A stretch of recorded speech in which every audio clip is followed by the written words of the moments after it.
Please, it is my humble request and an experienced advice. Do not even try to buy any mid-range phone from any other company, including Apple, until you have a free money and you are really experimenting on phones because they are just good in numbers on the paper. Or there is just one thing very good in that phone.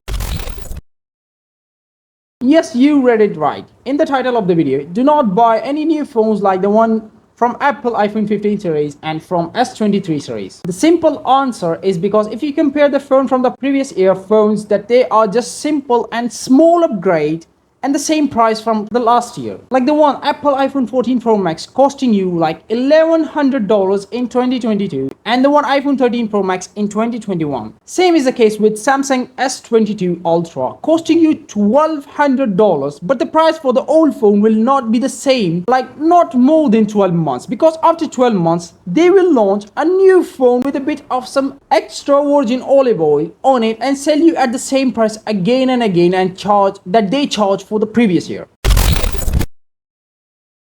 Now, if I am buying a new phone in the current time, what options I will have are coming. Apple has just released a new phone. Samsung already did in January. Google to be due in October.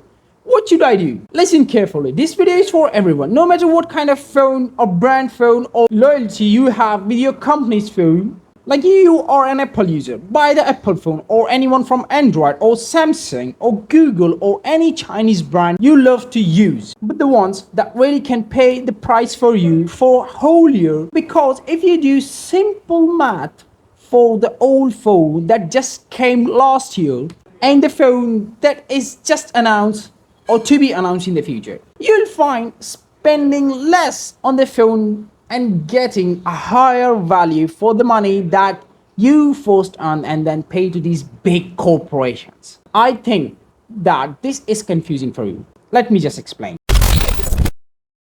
Look at the price of Apple iPhone 14 Pro Max. This is the price right now, and this was the price last year when Apple just announced. Now same working for Samsung phone or Google phone.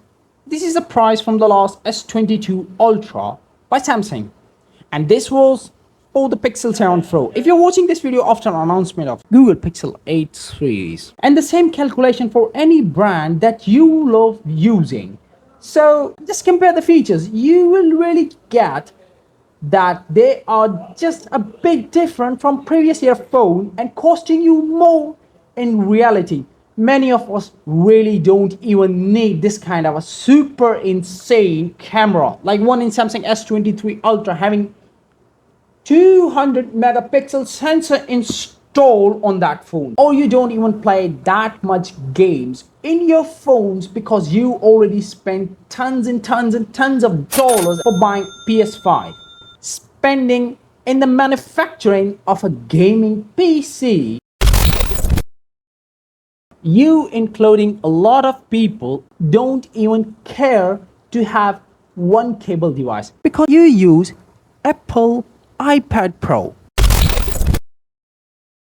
So the conclusion is, why to spend $1,200 in a phone that has 1 year life officially from the company? Because they will announce another phone after 1 year, and not to spend on a phone that is giving you the same value with a little small as compared to new ones. In my case, I always do this. Look at this. This is Samsung S20 Plus 5G from 2020. If I compare this phone with its latest phone, S20 Plus, so the difference would be very small because we don't always use our phones at their very peak. Sometimes I record videos on this phone, but not always I do recording on this phone. In your case, the situation might be small different, like replace recording of video in 4K 60 FPS on this phone with taking pictures or playing games, because who else has a time to do peak usage of their phones every single time? Some of you are busy in employment, some in the business, some in the school, colleges, universities, or even do nothing like the nothing phone. If you are here by watching the whole video so you get the whole detailed point and earn some knowledge, then do subscribe and share with your friends, because I need more friends on my channel. The reality is when I was buying the phone, I was only had $130 and now this phone just half that. So you know what to do. Go get a subscription of Patreon according to your income level. Thank you.